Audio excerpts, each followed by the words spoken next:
Pros Picit, non res picit. Hukum melihat ke depan, bukan ke belakang. Assalamualaikum warahmatullahi wabarakatuh. Shalom, Om Swastiastu, Namo Buddhaya, salam kebajikan. Dewan Juri yang terhormat serta pemerhati hukum yang berbahagia, perkenalkan kami dari tim Universitas Muslim Indonesia.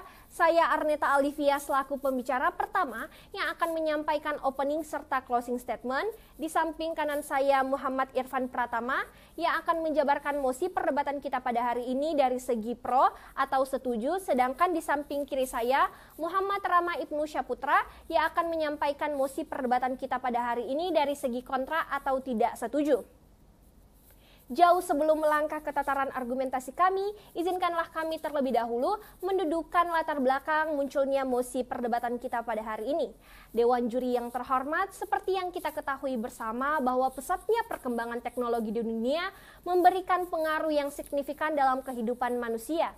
M.C. Luhan melalui teori ekologi medianya menjelaskan bahwasannya manusia memiliki hubungan simbolik dengan teknologi, di mana teknologi pada dasarnya dapat menyebabkan dan menciptakan kembali jati diri seorang manusia. Hal ini dikarenakan kehadiran teknologi saat ini membawa manusia dari era telekomunikasi menuju ke era komunikasi interaktif. Artinya, selain sebagai sarana mencari informasi, teknologi juga sebagai sarana untuk berinteraksi. Namun, berdasarkan status quo yang ada saat ini, kita bisa menyaksikan bahwasannya saat ini teknologi informasi kerap kali berisikan konten negatif seperti ujaran kebencian, bullying, dan sebagainya. Sehingga atas dasar inilah mengapa Undang-Undang Republik Indonesia Nomor 19 Tahun 2016 tentang perubahan atas Undang-Undang Nomor 11 Tahun 2008 tentang informasi dan transaksi elektronik hadir untuk memberikan payung hukum yang lebih jelas pada persebaran informasi dan transaksi informasi yang dilakukan melalui media elektronik. Akan tetapi, pada kenyataannya perjalanan implementasi dari Undang-Undang ITE ini mengalami pro kontra di kalangan masyarakat, khususnya dalam kebebasan berpendapat, di mana dari segi pro, mereka mendalilkan bahwasannya Undang-Undang ITE ini telah membatasi kebebasan berpendapat seseorang sehingga bertentangan dengan pasal 28E ayat 3 Undang-Undang Dasar 1945. Sedangkan dari segi kontra, mereka mendalilkan bahwasannya kehadiran Undang-Undang ITE ini tidak membatasi kebebasan berpendapat, namun hadir untuk mengakomodir terjaminnya hak asasi manusia tanpa melanggar hak asasi orang lain. Hal inilah yang kemudian akan dielaborasikan oleh pembicara kedua tim pro dan pembicara ketiga tim kontra kami. Sekian dan terima kasih. Nominem loedit qui suo iur utitur. Tidak seorang pun dirugikan oleh penggunaan hak. Bismillahirrahmanirrahim. Assalamualaikum warahmatullahi wabarakatuh. Shalom, Om Swastiastu, Namo Buddhaya. Dewan Juri yang arif, adil lagi bijaksana, para pemerhati hukum sekalian yang kami banggakan, serta para peserta debat USN Lawfare yang amat terpelajar.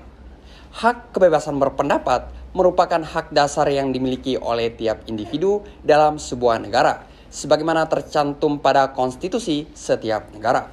Di Indonesia, kebebasan untuk berpendapat diatur dalam pasal 28E ayat 3 Undang-Undang Dasar 1945 yang berbunyi setiap orang berhak atas kebebasan berserikat, berkumpul, dan mengeluarkan pendapat.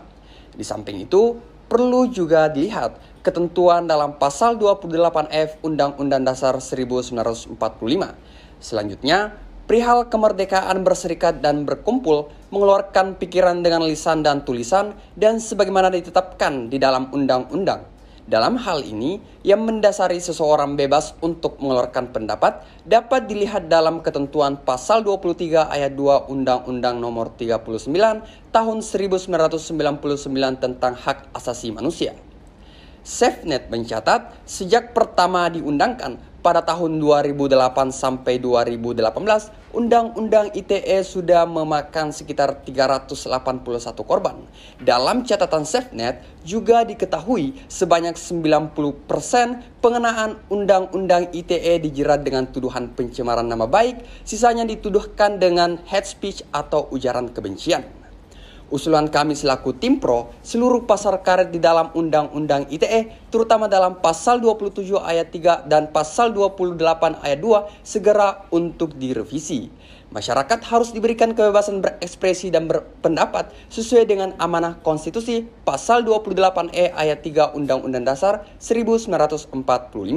Pasal 23 ayat 2 Undang-Undang Nomor 39 Tahun 1999 tentang Hak Asasi Manusia, Pasal 1 Angka 1 Undang-Undang Nomor 9 Tahun 1998 tentang kemerdekaan menyampaikan pendapat di muka umum.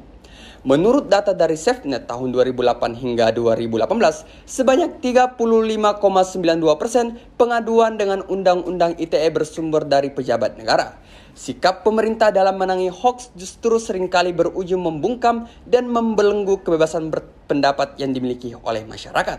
Koordinator SafeNet, Damar Juniarto pun mengungkapkan bahwa pemberantasan yang dilakukan justru ditujukan kepada mereka-mereka yang berani mengkritik kebijakan-kebijakan pemerintah.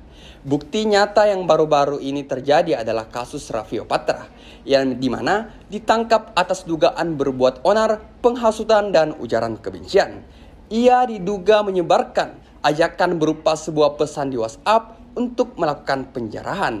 Akan tetapi, pihak Raffio mengklaim bahwa nomor WhatsApp dari yang bersangkutan telah diretas oleh pihak yang tidak bertanggung jawab. Raffio Patra sendiri adalah seorang peneliti di bidang kebijakan publik, keterbukaan informasi, dan demokrasi. Ia memang dikenal gencar untuk mengkritisi berbagai hal dari kebijakan pemerintah, mulai dari menyorot dugaan konflik kepentingan para staf khusus Presiden Joko Widodo, permasalahan industri pendengung atau buzzer, hingga Undang-Undang ITE atau lebih sering disebut dengan pasal karet. Melihat fakta ini, tentu akan terasa ada yang janggal karena muncul dugaan bahwa ini merupakan salah satu cara untuk membungkam arus kritik kepada pemerintah. Bahkan YLBHI menilai bahwa kasus Raffio ini menjadi simbol pemasungan kebebasan berpendapat.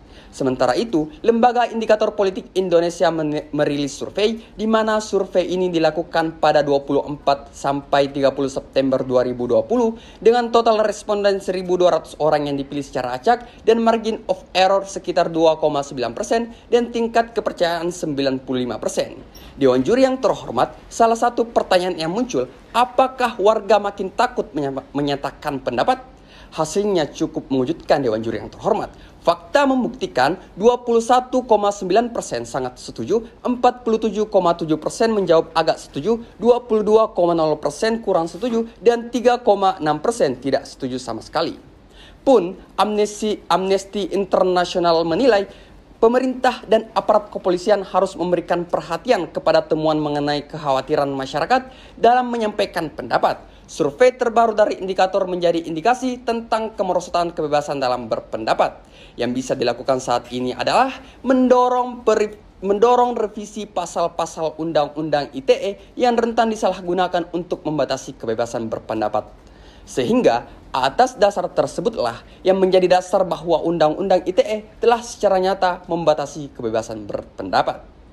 Interpretatio Kesat in Claris. Jika teks undang-undang telah terang benderang, maka tidak diperkenankan lagi akan adanya penafsiran. Assalamualaikum warahmatullahi wabarakatuh. Salam sejahtera untuk kita semua. Shalom, Om Swastiastu, Namo Buddhaya, salam kebajikan. Dewan Juri yang terhormat, peserta USN Law Fair 2020 yang kami banggakan, dan pemerhati hukum yang sama berbahagia. Dewan Juri yang terhormat, di mana ketidaksetujuan kami pada mosi perdebatan kita pada hari ini dilandasi oleh 2 poin argumen utama. Pertama, sebelum dirumuskan Undang-Undang Nomor 11 Tahun 2008 tentang informasi dan transaksi elektronik pada tahun 2008, arus globalisasi yang sangat besar muncul pada tahun 2004 dengan berdirinya platform Facebook, di mana kebebasan berpendapat di Facebook sangatlah bebas. Hal ini tentunya mengakibatkan banyaknya pelanggaran moral serta etika yang terjadi. Hal ini dikarenakan tidak adanya payung hukum yang jelas untuk menangani kasus tersebut.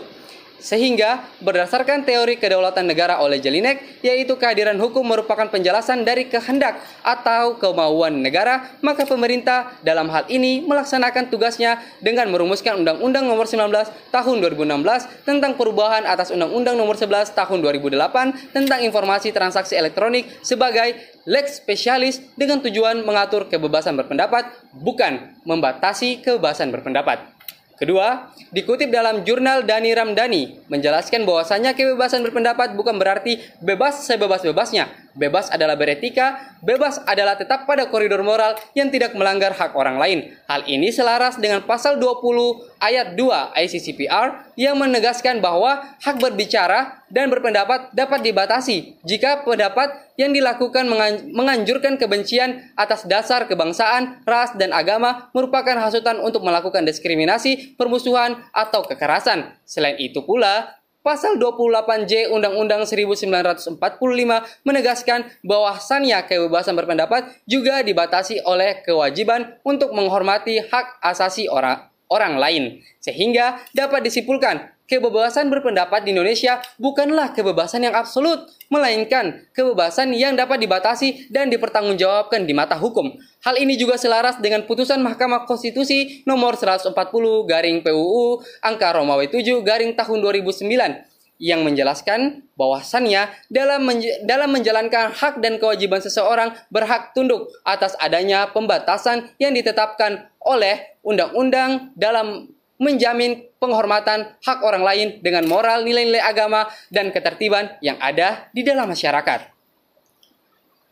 Dewan Juri yang saya hormati, kita pahami bersama Undang-Undang Lahir akibat kebutuhan manusia. Undang-Undang Informasi Transaksi Elektronik menimbang untuk menjamin pengakuan serta penghormatan atas hak kebebasan orang lain dengan tujuan membentuk moral pribadi yang lebih baik.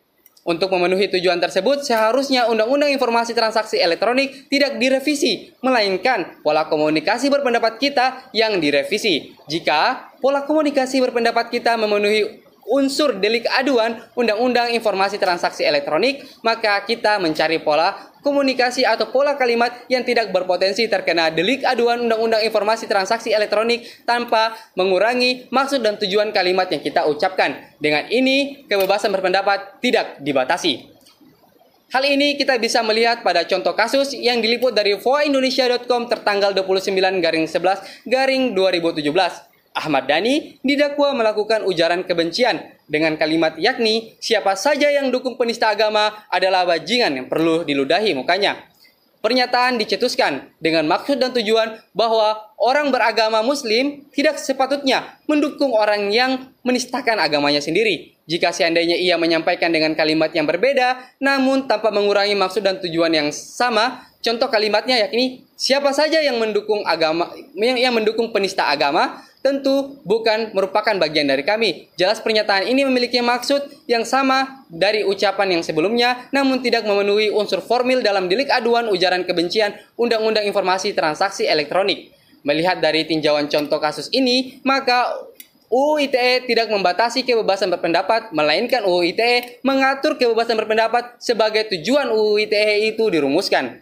Dewan Juri yang saya hormati, sehingga dapat disimpulkan bahwa UU ITE ini hadir bertujuan untuk menghindari terjadinya diskriminasi, kekerasan, penghilangan nyawa, dan atau konflik dan atas dasar penghormatan terhadap hak asasi manusia, bukan untuk membatasi kebebasan berpendapat. Dan mengacu pada hal tersebut, kami tetap pada standing position kami untuk tidak setuju pada mosi perdebatan kita pada hari ini. Les salute the people is less supreme law. Hukum tertinggi adalah perlindungan bagi masyarakat. Dewan Juri yang terhormat serta pemerhati hukum yang berbahagia, tibalah kita di penghujung perdebatan kita pada hari ini. Secara filosofis, Pancasila dalam sila kedua, yaitu kemanusiaan yang adil dan beradab, telah sedemikian rupa mencerminkan sikap dari masyarakat Indonesia yang seharusnya menjunjung adab dalam bermasyarakat. Kita pun dalam hal ini tidak boleh lupa bahwasannya kebebasan berpendapat bukan berarti bebas sebebas-bebasnya. Namun jangan sampai pembebasan ini bermuarah pada pelanggaran terhadap hak asasi manusia seseorang. Sehingga mengacu kepada hal tersebut, kami menawarkan sebuah solusi, yaitu yang pertama, merevisi ketentuan dalam Undang-Undang Nomor 19 Tahun 2016 tentang perubahan atas Undang-Undang Nomor 11 Tahun 2008 tentang informasi dan transaksi elektronik, khususnya pada pasal-pasal yang multitafsir yang telah dipaparkan oleh pembicara kedua dan pembicara ketiga tim kami, sehingga kasus seperti yang dialami oleh Raffio Patra dan kasus lainnya yang menyangkut kebebasan berbicara dan berpendapat baik secara lisan maupun secara tulisan tidak lagi terjadi di negara kita ini. Yang kedua, memberikan literasi lebih lanjut kepada masyarakat tentang pemberlakuan Undang-Undang ITE sebagai upaya preventif agar terhindar dari penyimpangan kebebasan berpendapat. Yang ketiga, penerapan hukum yang lebih proporsional, yaitu bukan dengan pidana penjara yang dinilai dari aspek hak asasi manusia sebagai hal yang berlebihan untuk menangani persoalan kebebasan berpendapat dan berekspresi. Namun, dengan penerapan hukum perdata agar tidak hanya memberikan efek jerah bagi pelaku, namun menyediakan balasan yang setara untuk reputasi korban yang terkuak. Dan yang keempat, menghadirkan adanya ahli bahasa dalam pengadilan sehingga dalam hal ini konteks mengkritik dan konteks menghina dapat dikonkretkan lebih lanjut. Sekian dari kami, wabillahi taufiq wal hidayah. Wassalamualaikum warahmatullahi wabarakatuh. Salam konstitusi.